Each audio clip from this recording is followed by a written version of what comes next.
so you're not feeling alone by yourself. And I'll take my phone because I have questions written down. Cool. All right. I can move this too. Sure. Thanks.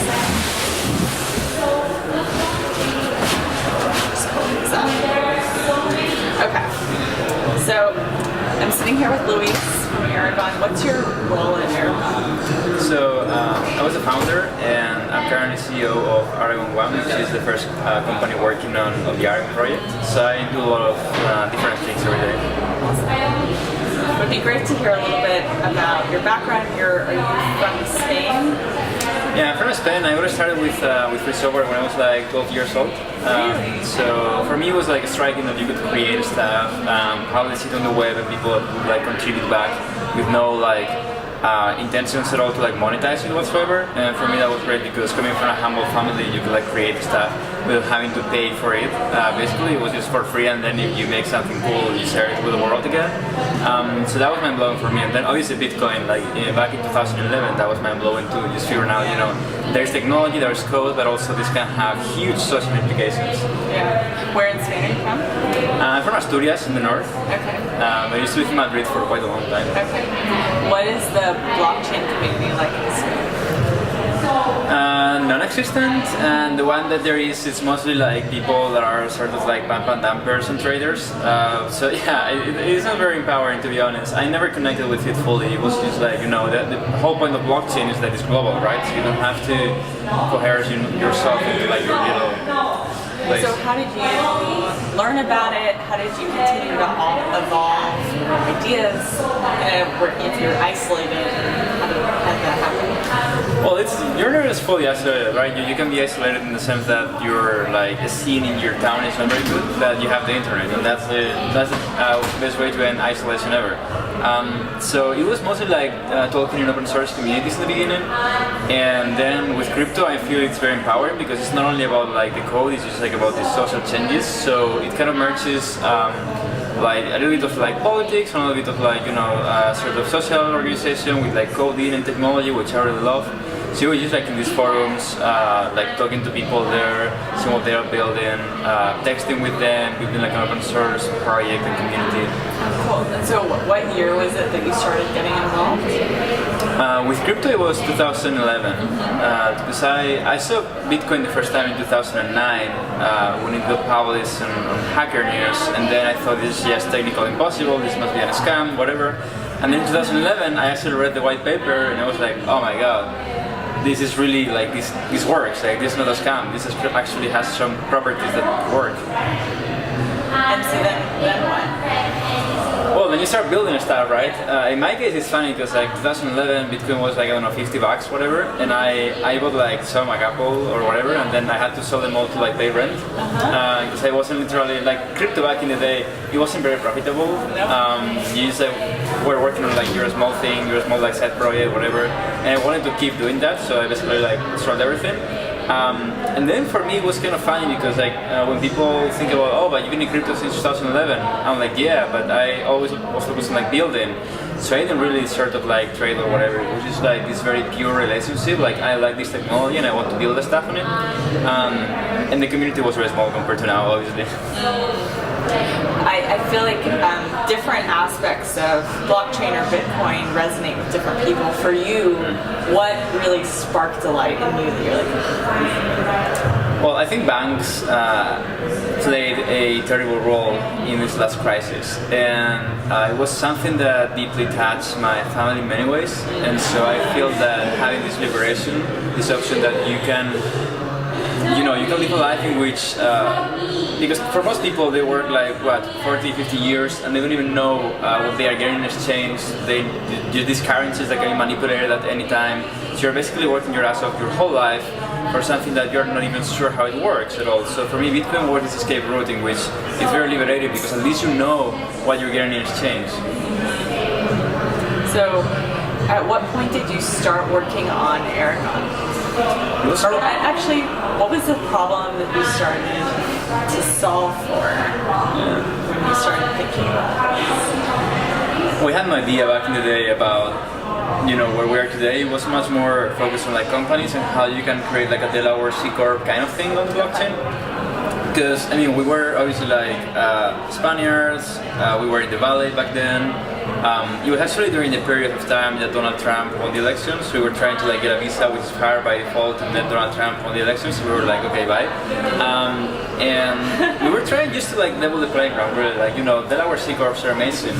Why if a 12-year-old kid in Venezuela can actually create this?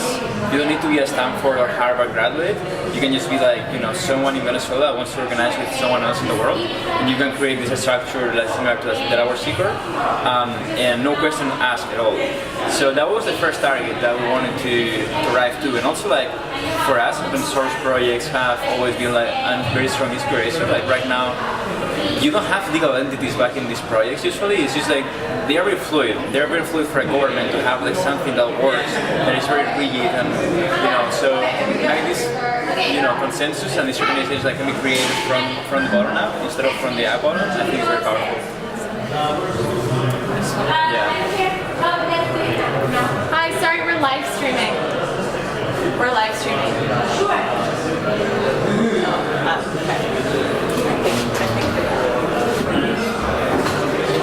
Okay, so that was sort of the problem. How did you go about, like, what was the initial solution that you guys started?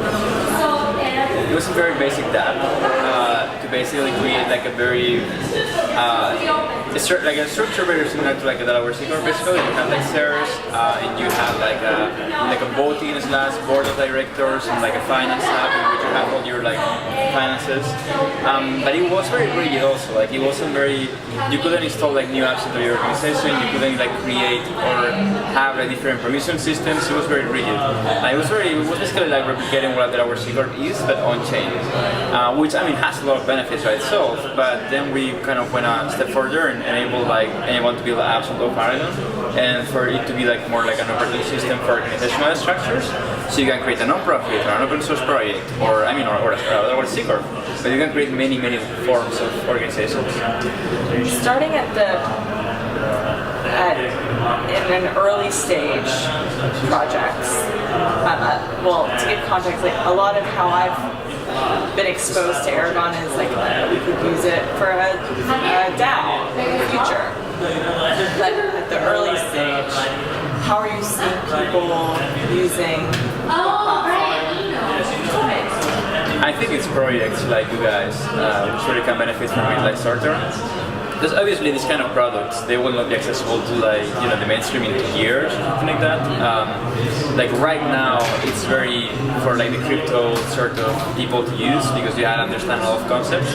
Maybe 3 years from now, you can take this thing and give it to the mainstream, give it to my mom. Maybe they can use it. But right now, we're trying to focus on crypto projects because they understand they have a lot of issues. Like for example, for upgradability, right? You have new versions of your protocol, or you want to change the parameters of your protocol right now. And you usually do this like only owner kind of thing in which there's like just an address that is able to do that, but then it's not really decentralized at all. So we're trying to provide an alternative to that in which you can involve your community in the governance process, and therefore it's purely decentralized and you can have the wisdom of the crowd, and also like it's not a dictatorship. It's something that we are trying to do.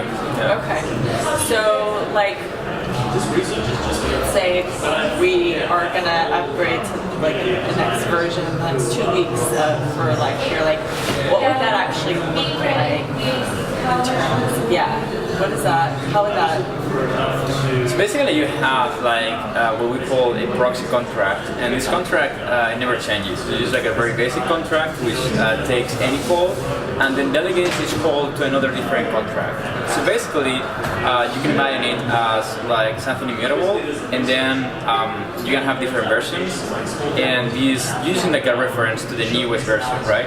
And so the newest version has the latest code, the code that you actually want running. And so what you do is this proxy contract, it doesn't change. So you can say, hey, this is the live peer contract, this is the Aragon contract, whatever. And then people can keep interacting with that. But in the backend, the actual logic is being changed, being swapped out. So that's how it looks like. And obviously you can have like a governance process for making that happen in the beginning. upgrading the contracts. Yeah. So this is something I've been thinking a lot about. What are some of the, when you're a team of 8 and your communities like sub 10,000, what are the like or not right, but like what are some good like experiments in governments that are a good fit for that project of that size, our milestone? You know what I mean? In the sense that how you're going to experiment with governance? What are some early stage good, given like what we're working on, what are some good ways to start to move towards decentralized governance? I think one very simple way is to have signaling, like basically this way in which your token holders can signal their intents and their support for the proposal that you may have. So I think that we're trying to push in the next couple of weeks, like for ANT holders to be able to like basically create any proposal in a permissionless manner, and then just say, this is how I want the community to look like, or this is how I want the white paper to look like, or stuff like that. And then it's really non-binding. You don't have to. It doesn't have any binding action by itself. It's just social pressure. And I think it's a great way to start experimenting with governance in a very safe way, because you don't have to really it's not binding, right? It's just like a signal.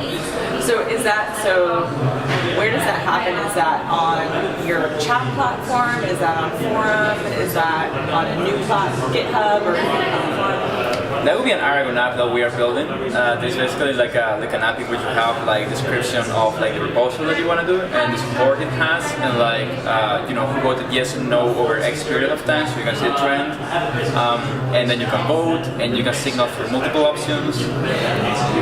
For what it's worth, I'm thinking about how we could actually implement that, and our whole community is living on Discord, and so I wonder if in the same way that you can have a bot that pulls in from GitHub to let you know when releases or when an issue has been closed. I wonder if there's a way to meet people where they are. Yeah. Even create a channel that's just for this, but that way it's in front of as many people as possible. Yeah. Just trying to think about how it's hard to get everyone to come onto a new thing that they're not using already. So whether it's integrating with GitHub or a chat platform, I definitely would love to think more with you. What are some tactical things? Yeah, I agree. Something that you could do is you could have a vote button in your Discord or whatever chat. I don't know if it's possible with Discord, but there are open source alternatives like Rocket Chatting, which you can basically customize everything.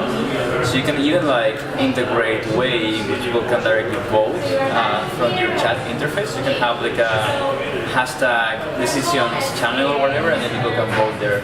That would be great. Yeah, you could use in Discord. I think it's there's all these little emojis that you can use to indicate your support. If you maybe made a Aragon emoji, because you can only do it once, so that way people like you don't kind of thing. I have a list of questions for you. Okay, so can you talk a little bit about what does law enforcement look like for a governance platform? How do you think about that for other projects and for yourselves as well? Meaning from the point of view of the traditional world, or how do you translate? How do you enforce rules? I guess it's smart contracts, but I just wonder if there's other levels of enforcement that could happen. Does it happen through this platform? Does it happen elsewhere? Does that make sense? Yeah, for smart contracts, I think they are very self-contained. The law enforcement is the code itself. Then there are things that are more subtle, because humans are very subtle. It's very hard to code all of this logic that we have into a smart contract. So something we've been working on that is into research phase, but we just released the white paper yesterday. It's called the Aragon network. It's basically a decentralized jurisdiction. So you can say, hey, I'm gonna enter into this contract with this smart contract, but also there is this human readable piece of text that we both agree to. and we define some collateral, and if the court, of course a decentralized court, nothing tied to the legal old system, if the decentralized court decides that, I have violated the terms, then it elapses my deposit, so I don't have my deposit, like my collateral anymore, and therefore I'm incentivized to sort of follow these human readable rules. I think that's really cool because in many cases, either smart contracts will fail, or they will fail to represent what the original intent was, or there are things that you just cannot encode into smart contract. And for you all, how are you all managing governance of Aragon today, and how do you think about that as you grow and develop? Yeah, right now we're trying to take signals from the community. I would say the decision process itself is still very centralized into the foundation, which is the legal entity that is sort of foreseeing the project right now. What we're trying to do though is we're trying to do signaling, so now we have more social pressure for the community in order to gauge their signals. The next step is obviously starting some governance, actual governance, so people can have ownership over the funds and decide and vote how this will be spent. Then obviously in the future ownership for the Git repos, for example, that would be amazing. There's a project actually working on DAO controlled Git repos. So you could do this. You could say, hey, this repo belongs to the community. And you can do this sort of quick thing, super cool things. And we're trying to explore that further along. So our goal is that 2 years from now, or well, I don't know the timeline exactly, but we sort of kill the foundation and we say this DAO represents now the project. Yeah, I've been thinking a lot about it. It's really important for you all to be a thought leader in how both you all think about governance, but also how do you think about helping other projects, because before they can start to use your tools, they need to know how to do this. How are you thinking about the kind of go-to-market strategy and what it takes for Aragon to succeed? Yeah, I think a lot of education and documentation, definitely. A week ago, we just released our developer tools, and before that, no one was really building on Aragon. They all wanted to, but there was no documentation, there was developer tools, and now we have 5-6 teams in the hackathon right now working on Aragon because there is good documentation, there are good developer tools, and I think we should probably stop building so much, and kind of I think the next hashtag shouldn't be Beatles, so it should be I don't know, document or something, because I feel we are all working on so much stuff, then it's better to sit down, document it, so we are all aware and we can reuse instead of reinventing the wheel. Yeah, and not only that, I feel even sitting down with some projects and seeing okay, from these things that are hacked or from some of the tools, how do people they can probably inform what gets created next. Yeah. How do you fit into someone into a team's existing structure and iterate from there. Yeah, exactly. Yeah, that's cool. What's top of mind for you? Your COO, thinking about strategy. What are the 3 key things you think you're focused on? Well, I would say developer tools are one big thing, and documentation, making sure that everything we have built, we can properly communicate that it's built, so that people don't have to reinvent the wheel. I think also governance and how do we successfully transition from this centralized legal entity to a fully decentralized community.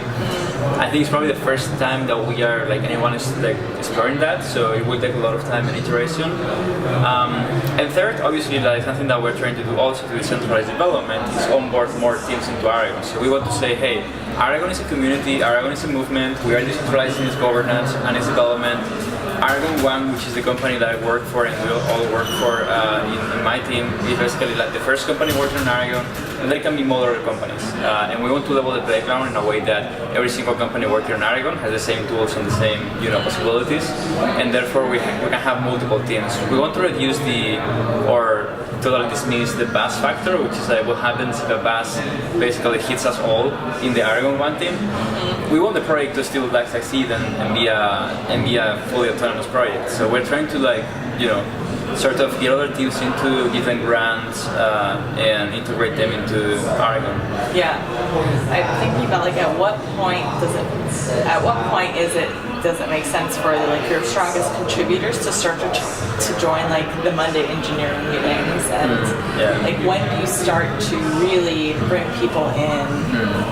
I don't know, like have you thought about like what are the milestones that may signal like it makes sense to invite like your top contributors to like start to like debate these things? Yeah, I think it should be like these kind of structures and dev calls should be very open by default. So it's kind of a meritocracy.